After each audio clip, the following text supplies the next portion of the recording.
Nike just dropped their FIFA World Cup campaign. And I don't mean a commercial, I mean the single largest marketing activation in the history of sports.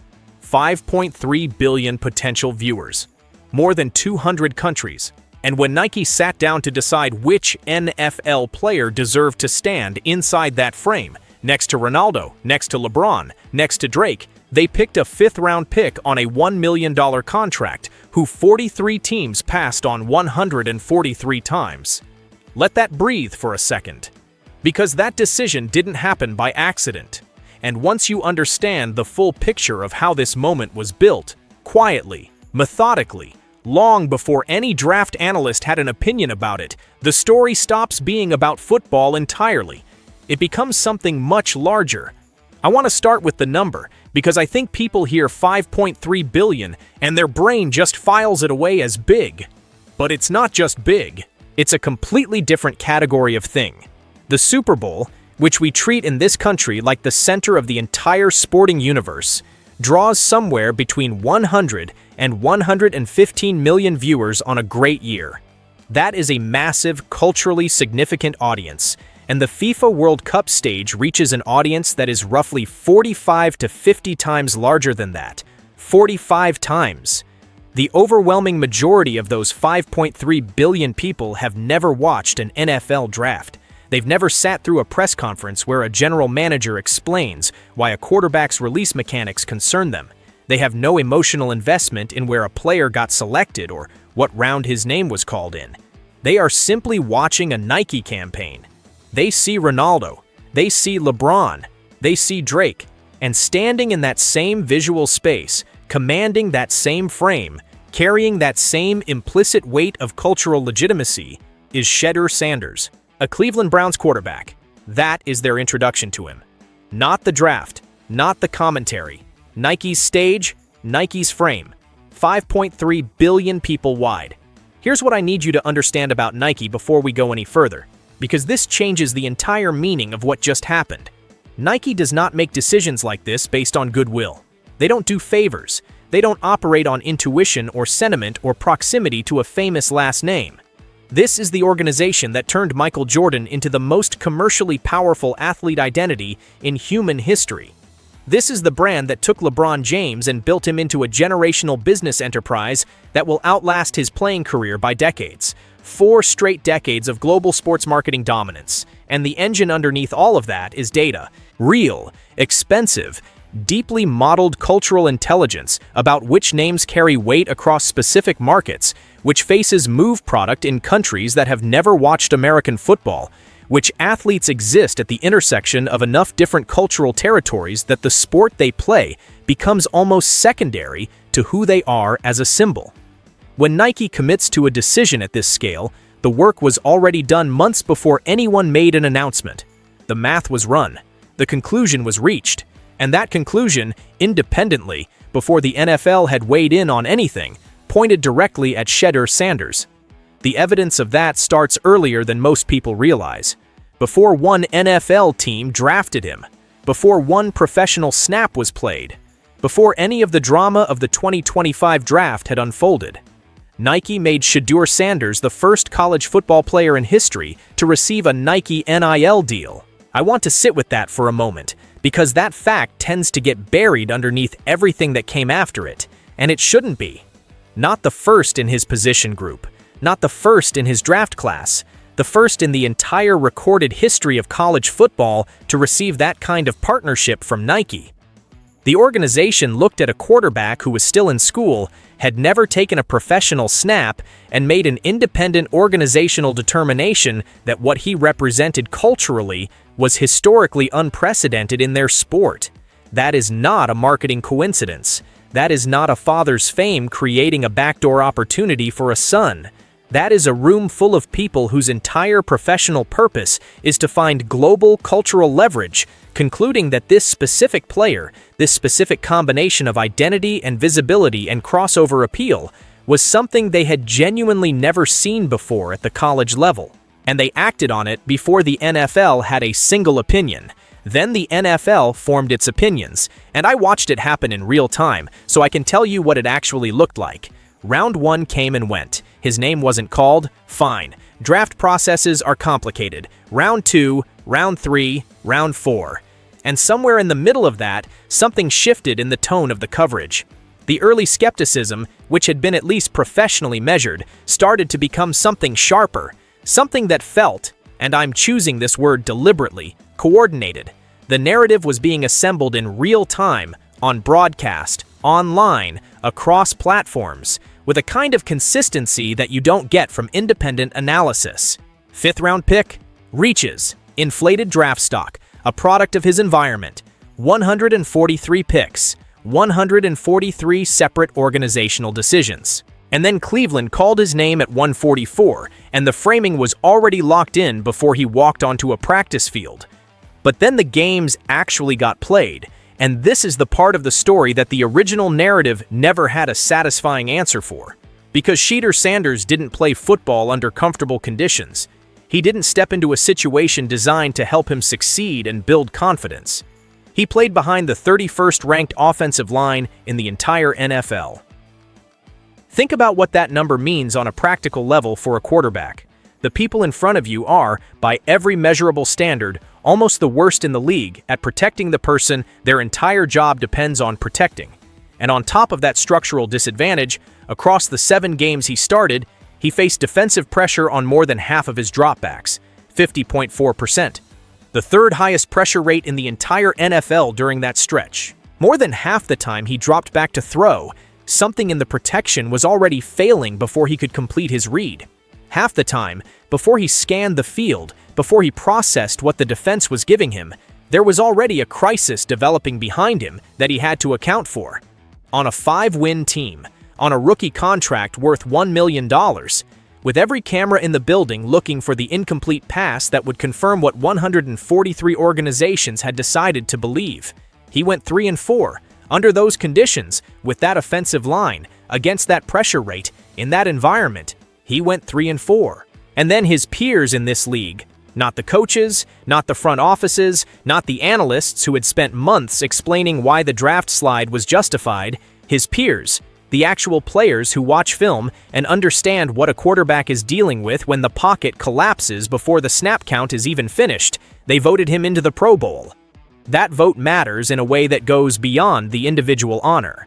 A Pro Bowl selection from fellow players is the league collectively acknowledging, out loud and on record, that the distance between what you're being credited for and what you're actually doing is real. It's the people who genuinely know the game saying, "We see what's happening here, and we're not going to pretend otherwise just because the institutional framing around you says we should look away." And then there was the game against Cam Ward, the number 1 overall pick, the quarterback who received every organizational resource, every investment, every benefit of the doubt that a franchise pours into the player they've decided is their cornerstone. Shedeur Sanders, 5th round pick, 31st ranked offensive line, won that game. Now, I'm not standing here building my entire argument on a single result. One game doesn't resolve a career narrative, and anyone who tells you otherwise is selling something. But when you layer that result on top of the pressure rate, the Pro Bowl vote, the wins he managed against divisional competition, the picture you get is fundamentally different from the story that was being told during those 143 picks. The game itself produced evidence that diverged significantly from the draft room consensus. And Nike, with their data and their global perspective and their 4 decades of understanding what separates a commercial athlete from a cultural one, saw that divergence coming before any of the football even happened. I keep returning to the shoe, because the shoe says something that a campaign announcement can't fully communicate on its own. Nike is building Shedeur a signature shoe, the Air DT Max 96 Low, black and white, and on the heel of that shoe, there is one word printed: legendary. But it's inverted, upside down. At the base of the design, at the literal foundation where your foot rests against the ground. I spent real time thinking about that before I said anything about it, because that is not an accident. Design teams at Nike do not make accidental choices on signature shoe details. That is a deliberate, intentional, creative decision, and it is communicating something specific. The legend starts from below, It doesn't come down from above, granted by institutions, handed to you by organizations who decide you deserve the recognition. It rises. It begins at the foundation, in the uncomfortable place, in the circumstances that most narratives use as evidence of failure, rather than as the opening chapter of something larger. Legendary, inverted, at the heel of the shoe.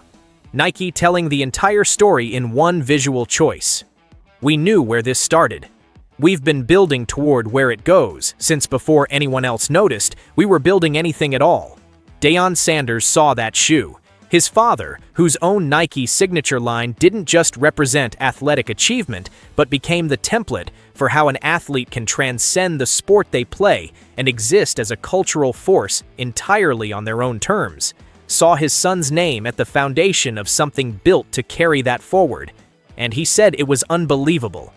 That word is doing significant work in that sentence. The idea that a brand looked at a family across time and decided that the same evaluation applied twice, not through inheritance, not through access, not through a famous name opening a door that talent alone couldn't, but through independent cultural analysis, reaching the same conclusion about a son that it reached about a father on completely separate terms. That continuity is not something you manufacture after the fact. That is something you earn through who you actually are, sustained across time, visible enough that people whose job it is to see clearly can identify it before the rest of the world catches up. The Casey Conception piece of this story deserves more space than it typically gets.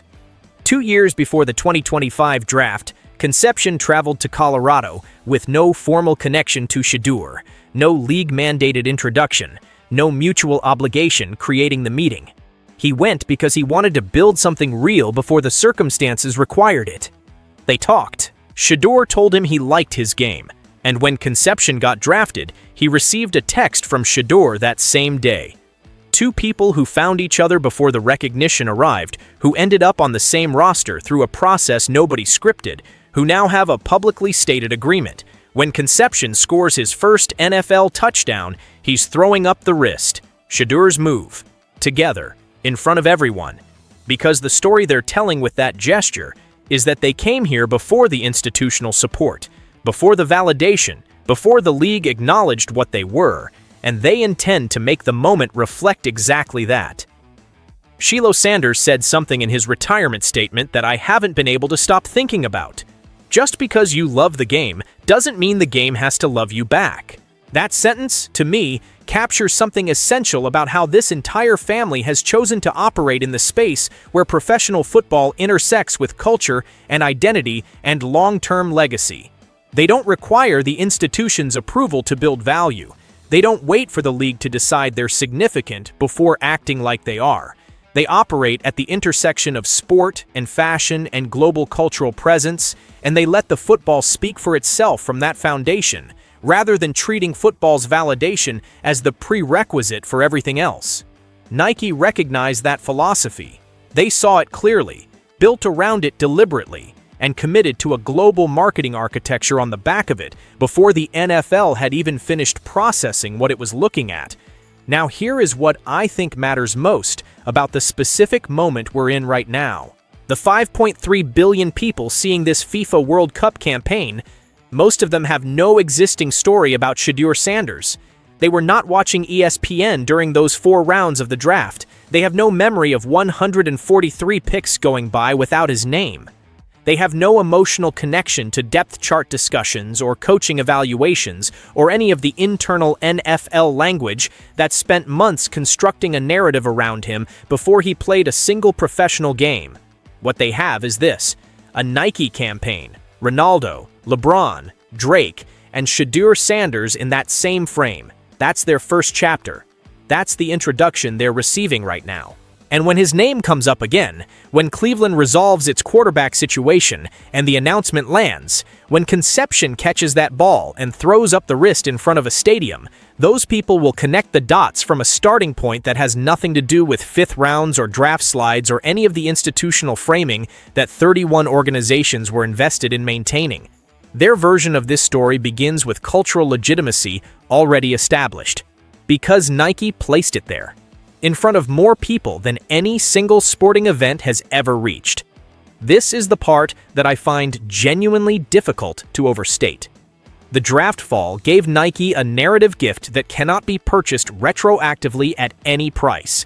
You cannot buy the origin story of being right about someone before everyone else decided they weren't worth the risk. Either you were there at the beginning, or you weren't. Either you saw it before the consensus formed, or you have to explain 143 separate times why you didn't. 31 organizations made that explanation. And now all of them are watching the consequences of that collective decision unfold on a stage they have no access to, in front of an audience that has no particular reason to care about their internal evaluation logic.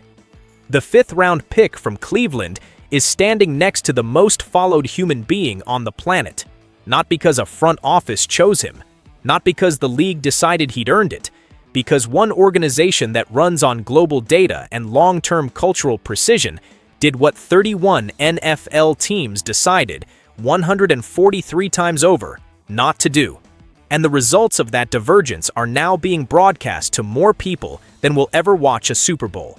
Legendary, inverted, built from exactly where they always said he'd start, rising from exactly where they planned all along.